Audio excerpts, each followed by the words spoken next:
Hello everyone, this is C Ritik Gadia.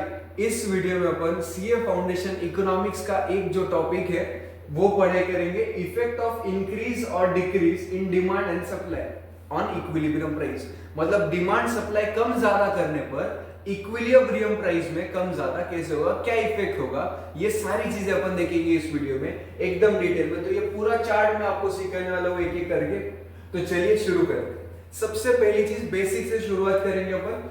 सबसे पहली चीज लॉ ऑफ डिमांड क्या बोलता है। Law of demand, law of demand, demand देखते हो तो आप इस नजरिए से देखना है, कंज्यूमर के नजरिए से।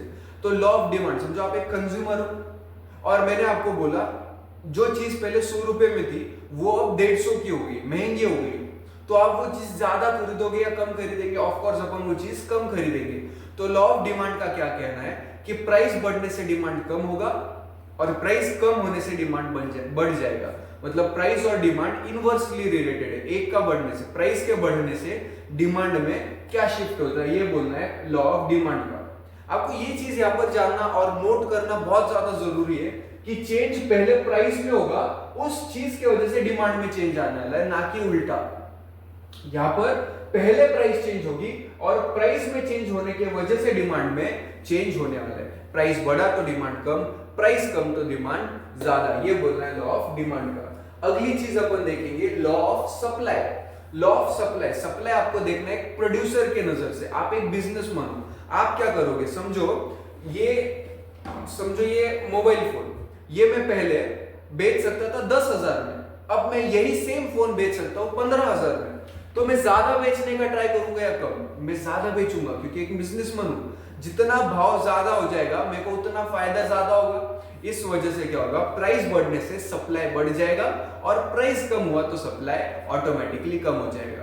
ठीक है, ये था बोलना लॉ ऑफ सप्लाई का। इसके आगे अपन देखेंगे change in demand and supply. जब डिमांड या सप्लाई में चेंज होगा तो कैसे होगा, डिमांड या सप्लाई में चेंज क्यों होता है। उसके बाद धीरे धीरे अपन देखेंगे कि यहां पर चेंज होने की वजह से इक्विलिब्रियम प्राइस में कैसे चेंज आएगा। तो चेंज क्यों होता है, डिमांड और सप्लाई। पहले डिमांड देख लेते हैं, फिर देखेंगे सप्लाई, डिटेल में देखेंगे, कोई घाई नहीं। तो सबसे पहले डिमांड चेंज होने के दो रीजन है, या तो प्राइस में चेंज आएगा या कोई अदर फैक्टर्स में चेंज आएगा। अदर फैक्टर्स क्या क्या, बहुत सारे अदर फैक्टर्स रहते हैं, जैसे कि price of substitutes, price of complements, consumer की इनकम, कंज्यूमर का टेस्ट प्रेफरेंस, गवर्नमेंट की पॉलिसीज, ये सारी चीजें आ जाती है अदर फैक्टर्स में। तो अदर फैक्टर्स में चेंज होने की वजह से डिमांड सप्लाई में कैसे चेंज होगा और प्राइस में चेंज होने की वजह से डिमांड सप्लाई में कैसे चेंज होगा, ये देखना है। तो अगर प्राइस में चेंज आया तो प्राइस में चेंज आने की वजह से अगर डिमांड बढ़ गई तो उसको बोलेंगे एक्सपेंशन। दोस्तों ध्यान दो, क्या हो रहा है यहाँ पर, प्राइस में चेंज आने की वजह से डिमांड बढ़ रहा है तो उसको बोलेंगे अपन एक्सपेंशन। और मुझे बताओ कि डिमांड कब बढ़ेगा। यहां पर हमने क्या देखा था कि डिमांड बढ़ने के लिए प्राइस को कब होना पड़ेगा। तो अगर कभी बाय चांस प्राइस कम हो गया, डिमांड बढ़ जाएगा, इस चीज को बोलेंगे एक्सपेंशन। सिंपल सी बात। दूसरी बात, कॉन्ट्रैक्शन मतलब क्या, कॉन्ट्रैक्शन मतलब डिमांड कम होना। और डिमांड कब होगा, जब प्राइस बढ़ जाएगा। यहां पर हमने देखा था प्राइस बढ़ने की वजह से डिमांड कम होगा। तो प्राइस या तो बढ़ सकती है या तो कम हो सकती है। अगर प्राइस कम हुई तो डिमांड बढ़ेगा, इसको बोलेंगे एक्सपेंशन। प्राइस अगर बढ़ गई तो डिमांड कम हो जाएगा, इस चीज को अपन बोलेंगे दोस्तों कॉन्ट्रैक्शन। अब अदर फैक्टर्स में चेंज आया, अदर फैक्टर्स में चेंज आने की वजह से अगर डिमांड बढ़ गया तो इसको बोलेंगे इंक्रीज इन डिमांड। और अदर फैक्टर्स में चेंज आने की वजह से अगर डिमांड कम हो गया, इस चीज को बोलेंगे डिक्रीज इन डिमांड। मतलब चार वर्ड्स मैंने आपको बताया, एक्सपेंशन, कॉन्ट्रैक्शन, इंक्रीज यानी डिक्रीज। एक्सपेंशन मतलब क्या, डिमांड बढ़ना प्राइस के कम होने की वजह से। कॉन्ट्रैक्शन मतलब क्या, डिमांड कम होना प्राइस के बढ़ने की वजह से। इंक्रीज मतलब क्या, अदर फैक्टर्स में चेंज आने की वजह से डिमांड इंक्रीज हुआ। और डिक्रीज मतलब क्या, अदर फैक्टर्स में चेंज आने की वजह से डिमांड कम हो गई। अब यही सेम चीजें अपन सप्लाई के लिए देखेंगे। तो प्राइस में अगर चेंज आया और सप्लाई बढ़ गया, प्राइस में चेंज आने की वजह से सप्लाई बढ़ा, तो उसको बोलेंगे एक्सपेंशन। सप्लाई बढ़ता कब है, प्राइस बढ़ने से। तो अगर प्राइस बढ़ गया और उसके वजह से सप्लाई बढ़ा तो उसको बोलेंगे एक्सपेंशन। प्राइस कम हो गया और उस चीज की वजह से सप्लाई कम हुआ, प्राइस कम हुआ उस चीज की वजह से सप्लाई कम हुआ, तो बोलेंगे कॉन्ट्रैक्शन माय डियर फ्रेंड्स। अगर अदर फैक्टर्स में चेंज आया और सप्लाई बढ़ गया तो बोलेंगे इंक्रीज इन सप्लाई, और अदर फैक्टर में चेंज आने की वजह से सप्लाई कम हो गया तो बोलेंगे डिक्रीज इन सप्लाई। इतनी चीज आपको समझना बहुत ज्यादा जरूरी है। ये पूरे यूनिट में अपन डिस्कशन करने वाले इतने चीज पर। प्राइस में कम ज्यादा होने से क्या फर्क पड़ेगा अभी नहीं देखना है हमको, अभी हमको ये देखना है कि अदर फैक्टर्स में अगर चेंज हुआ तो इंक्रीज कब होगा डिमांड और डिक्रीज कब होगा डिमांड, इंक्रीज कब होगा सप्लाई, डिक्रीज कब होगा सप्लाई। तो अदर फैक्टर्स में चेंज आने से डिमांड अगर बढ़ गया तो इंक्रीज, सप्लाई भी बढ़ गया तो इंक्रीज। अदर फैक्टर्स में चेंज होने से डिमांड या सप्लाई कोई भी कम हुआ उसको बोलेंगे डिक्रीज इन डिमांड या डिक्रीज इन सप्लाई रिस्पेक्टिवली। इसका भी अपन क्या करेंगे, अपन देखेंगे ग्राफ। तो अगर डिमांड बढ़ रहा है तो डिमांड कर्व कैसे होता है, यहां पर इन्होंने बोला है डिमांड कर्व कैसे होता है। डिमांड कर्व रहेगा डाउनवर्ड स्लोपिंग, यहां पर होता है प्राइस, यहां पर होता है क्वांटिटी। डिमांड कर्व होता है डाउनवर्ड स्लोपिंग और सप्लाई कर्व होता है अपवर्ड स्लोपिंग। इस कॉन्सेप्ट पर बेस्ड अपन क्या करेंगे, ये चीज देखेंगे। मैंने बोला आपको ये है डिमांड कर्व। अब डिमांड बढ़ गया तो डिमांड बढ़ने से क्या होगा, ये जो डिमांड कर्व है ये अपवर्ड शिफ्ट हो जाएगा, और यहां पर ये ओरिजिनल डिमांड कर्व था, अब डिमांड कर्व चेंज होके थोड़ा सा ऊपर खिसक जाएगा, इसको बोलता है इंक्रीज इन डिमांड। अगर वही उल्टा हुआ, ये पहले डिमांड कर्व था और डिमांड कम हो गई इसलिए डिमांड कर्व नीचे आ गया, ये था डिमांड ओरिजिनल, ये नया डिमांड कर्व बना, इस चीज को अपन बोलेंगे दोस्तों डिक्रीज इन डिमांड। ये ग्राफ आपको ध्यान में रखना बहुत ज्यादा जरूरी है। डिमांड कर्व डाउनवर्ड स्लोपिंग होता है, अगर राइट में शिफ्ट हो गया, राइट में अगर शिफ्ट हो रहा है तो इंक्रीज इन डिमांड, लेफ्ट में अगर शिफ्ट हो रहे हो तो डिक्रीज इन डिमांड। सेम चीज अपन सीखेंगे सप्लाई के साथ। ये है मेरा सप्लाई कर्व, अगर मुझे सप्लाई बढ़ाना है तो मेरे को फिर से राइट में शिफ्ट होना पड़ेगा, तो राइट में अगर शिफ्ट हो रहे हो तो इंक्रीज इन सप्लाई, और लेफ्ट में अगर शिफ्ट हो रहे हो तो डिक्रीज इन सप्लाई। अभी अपन बात करेंगे अगले टॉपिक पर जो कि है इक्विलिब्रियम प्राइस। ये इक्विलिब्रियम प्राइस क्या होता है, तो इक्विलिब्रियम प्राइस एकदम सोचा है, ये वो प्राइस होता है जहां पर जितना डिमांड करोगे आप उतना ही सप्लाई होगा। मुझे एक चीज पता है कि डिमांड, प्राइस जितना ज्यादा डिमांड उतना कम, और प्राइस जितना ज्यादा सप्लाई उतना ज्यादा। तो अगर मैं प्राइस बहुत ज्यादा बढ़ा दूं तो सप्लाई बहुत ज्यादा होगा, डिमांड बहुत कम होगा, तो डिमांड और सप्लाई मैच नहीं हो रहा है यहाँ पर। अगर मैं प्राइस बहुत कम कर दूं तो सप्लाई बहुत कम रहेगा लेकिन डिमांड बहुत ज्यादा रहेगा, तो यहाँ पर भी मैच नहीं हो पा रहा है। तो ये मैच कराने के लिए मुझे एक इक्विलिब्रियम प्राइस चाहिए, मतलब प्राइस ना बहुत ज्यादा होनी चाहिए ना बहुत कम होनी चाहिए, एक मीडियम लेवल पर प्राइस होनी चाहिए जहां पर डिमांड जितना है उतना सप्लाई रहेगा, इसमें डिफरेंस नहीं होना चाहिए। तो ये इक्विलिब्रियम पे आने के लिए मुझे क्या करना पड़ेगा, मैं कैसे पता करूं, मैं क्या करूंगा, डिमांड कर्व बनाऊंगा और सप्लाई कर्व बनाऊंगा। ये बनाया मैंने डिमांड कर्व, ये बनाया मैंने सप्लाई कर्व। ये जहां पर इंटरसेक्ट होंगे वो प्राइस कहलाएगी इक्विलिब्रियम प्राइस, और वो क्वांटिटी कहलाएगी इक्विलिब्रियम क्वांटिटी। y एक्सिस पर प्राइस होता है और x एक्सिस पर क्वांटिटी। तो जो प्राइस पर डिमांड कर्व और सप्लाई कर्व इंटरसेक्ट होता है वो बन गया मेरा इक्विलिब्रियम प्राइस, और जिस क्वांटिटी पर डिमांड और सप्लाई कर्व इंटरसेक्ट होता है वो बन जाएगी इक्विलिब्रियम क्वांटिटी। आशा करता हूं आपको समझ में आ गया था। बढ़ेंगे अपन अगले पॉइंट पे। अब यहाँ पर मुद्दे की बात शुरू हो रही, ये चीज आपको समझना बहुत बहुत बहुत बहुत बहुत ज्यादा इंपॉर्टेंट है, क्योंकि यहाँ पर बच्चों को बहुत कंफ्यूजन होता है। ये तो पूरा बेसिक था, ये आपको बेसिक क्यों समझा मैंने, ताकि आगे के 4 पॉइंट्स आप समझ पाओ। अब करने के वाले अपन मस्त चीज करेंगे, अपन ये काम करेंगे कि पहले इंक्रीज करूंगा मैं डिमांड को। पहली बात इंक्रीज करा जाएगा डिमांड, दूसरी बात डिक्रीज करा जाएगा डिमांड, उसके बाद इंक्रीज करूंगा सप्लाई और फिर डिक्रीज करूंगा सप्लाई। 4 बातें। इंक्रीज करूंगा पहले डिमांड, तो डिमांड जिस दिन इंक्रीज होगा, इंक्रीज जब होगा डिमांड, तो कर्व कैसे बनेगा देखो। पहले ये डिमांड कर्व था, ये सप्लाई कर्व था, ये मस्त इक्विलिब्रियम प्राइस मिल रही है। लेकिन अब क्या हुआ, इंक्रीज इन डिमांड। यहां पर मैंने बोला इंक्रीज इन डिमांड मतलब क्या, राइट में शिफ्ट होगा, तो ये जो डिमांड कर्व है ये राइट में शिफ्ट हो जाएगा। अब सप्लाई और डिमांड यहां पर इंटरसेक्ट हो रहा है, तो ये बन जाएगी मेरी इक्विलिब्रियम प्राइस। इक्विलिब्रियम प्राइस मेरे दोस्तों बढ़ गई, यहां पर क्या हुआ, इक्विलिब्रियम प्राइस बढ़ गई। तो इंक्रीज इन डिमांड होने की वजह से प्राइस बढ़ जाएगी। और क्वांटिटी भी देखो, पहले ये क्वांटिटी सेल कर पा रहे थे आप, अब इतनी क्वांटिटी सेल और डिमांड होगी तो क्वांटिटी भी यहां पर बढ़ जाएगी। जैसे ही इंक्रीज इन डिमांड होगा प्राइस भी बढ़ जाएगी और क्वांटिटी भी बढ़ जाएगी। एंड में जाके अपन सारी चीजों को एक सेंटेंस में कंक्लूड करेंगे, इसलिए टेंशन मत लो, समझते चलो कॉन्सेप्ट को। अगर ये चीज नहीं समझी तो एक बार वीडियो को रिवाइंड करके फिर से देखना, तब तक अपन बढ़ेंगे अगली टॉपिक की ओर। अब यहाँ पर क्या हो रहा है, पहले मैंने आपको क्या बताया था कि अपन पहले इंक्रीज करेंगे डिमांड, हो गया increase in demand. Demand increase होने से क्या हुआ, प्राइस भी बढ़ जाएगी, क्वांटिटी भी बढ़ जाएगी। अब अपन क्या करेंगे, अपन अब डिमांड को करेंगे डिक्रीज। अपन अब क्या करेंगे, डिक्रीज करेंगे डिमांड में। तो जैसे ही डिमांड डिक्रीज हुआ क्या होगा, अपन यहां पर समझने का ट्राई करते हैं। ये था डिमांड कर्व, ये था सप्लाई कर्व, ये मस्त था मेरा इक्विलिब्रियम प्राइस और ये थी इक्विलिब्रियम क्वांटिटी। अब जैसे डिक्रीज होगा, डिक्रीज होगा मतलब लेफ्ट में शिफ्ट आएगा, लेफ्ट में शिफ्ट आएगा तो ये कर्व बन गया। अब यहां पर सप्लाई और डिमांड इंटरसेक्ट हो रहा है, ये बन गया मेरा इक्विलिब्रियम प्राइस, ये बन गई मेरी इक्विलिब्रियम क्वांटिटी। तो प्राइस हो गया कम, क्वांटिटी भी हो गई कम। कितना सिंपल है। डिमांड अगर कम हुआ तो प्राइस भी कम हो जाएगी और क्वांटिटी भी कम हो जाएगी। अब ये दोनों जो पॉइंट्स है इसको अपन समझेंगे एग्जांपल की मदद से, आपको बड़ा मजा आएगा। तो ध्यान से देखो क्या हुआ।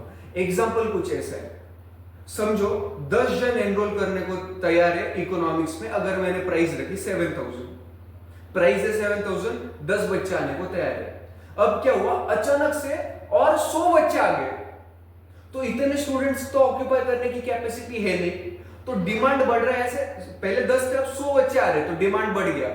अब मैं क्या करूंगा, मतलब समझो मैंने सुबह दरवाजा खोला और देखा तो बड़ी सी लाइन है स्टूडेंट्स की, सब बोल रहे मेरे को एडमिशन चाहिए, मेरे को एडमिशन चाहिए। तो अभी जो 7000 रुपीज की प्राइस थी, इसको बढ़ाऊंगा या कम करूंगा, क्योंकि डिमांड बहुत ज्यादा है, इतने बच्चों को मैं यहाँ पर ले ही नहीं सकता। तो मैं क्या बनूंगा, 7000 नहीं बाबा, 8000 है प्राइस, कुछ जन कम हो जाएंगे।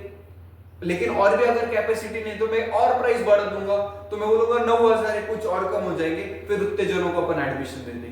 तो होता क्या है, डिमांड जब बढ़ जाता है तो अपन ऑटोमेटिकली प्राइस बढ़ा देंगे, क्योंकि इतना डिमांड अपन मीट नहीं कर पाएंगे। तो एलिमिनेट करने को, क्योंकि जैसे ही प्राइस बढ़ेगी डिमांड धीरे से कम होने लगी, तो मेरे लेवल में डिमांड आने के लिए मैं प्राइस बढ़ा दूंगा ताकि डिमांड मेरे लेवल में आ जाए। तो जब भी डिमांड अचानक से बढ़ जाता है तो प्राइस भी मैं क्या करूंगा, बढ़ा दूंगा। दूसरा एग्जांपल समझो, मैंने बोला 7000 प्राइस है, मेरे को ऐसा अंदाजा था कि 10 जन आएंगे, लेकिन 2 ही जन आने को तैयार है। 7000 में कोई आने को तैयार नहीं, तो मैं क्या बोलूंगा, आप 2 चाह रहे क्या, 50000 दो मेरे को, ऐसे तो बोल नहीं सकते अपन क्या, अच्छा 7000 है, शायद से बहुत ज्यादा होगा इसलिए डिमांड कम है। तो डिमांड बहुत कम है ना, अपन एक काम करते, अपन प्राइस कम कर देंगे, क्योंकि यहां पर देखा मैंने प्राइस कम किया तो डिमांड बढ़ जाएगा। तो क्योंकि डिमांड ऑलरेडी बहुत कम है, डिक्रीज हो गया डिमांड, तो डिमांड को बढ़ाने के लिए मुझे प्राइस कम करना पड़ेगा। जब बहुत कम बच्चे एनरोल हो रहे, मतलब डिमांड जब बहुत कम है, तो अपन क्या करेंगे, अपन प्राइस को कम कर देंगे। इसलिए जब डिमांड डिक्रीज होता है तो प्राइस में भी डिक्रीज आ जाएगा। डिमांड जब इंक्रीज होता है, डिमांड जब बहुत ज्यादा होता है, तो अपन प्राइस भी बढ़ाते चलेंगे। सेम चीज अपन सीखेंगे सप्लाई की मदद से। तो जब सप्लाई में इंक्रीज होगा, तो एक बार ग्राफिकल मेथड, फिर एग्जांपल। ये अपना डिमांड कर्व, ये अपना सप्लाई कर्व, मस्त पैकी ये लेवल पे मैं बेच पा रहा था। हुआ क्या, सप्लाई बढ़ गया, तो सप्लाई जब बढ़ता है तो सप्लाई कर्व राइट में शिफ्ट होगा, तो यहां पर सप्लाई कर्व आ गया। अब यहां पर इक्विलिब्रियम प्राइस आएगी, क्योंकि डिमांड और सप्लाई यहां पर इंटरसेक्ट कर रहा है, तो ये हो गया मेरा नया प्राइस। तो प्राइस मेरे दोस्तों हो गया कम। सप्लाई बढ़ाने से प्राइस कम हो जाएगा, ठीक है। और क्वांटिटी, पहले इतना बेच पा रहा था, अब इतना बेच पा रहा हूं, तो क्वांटिटी बढ़ जाएगी।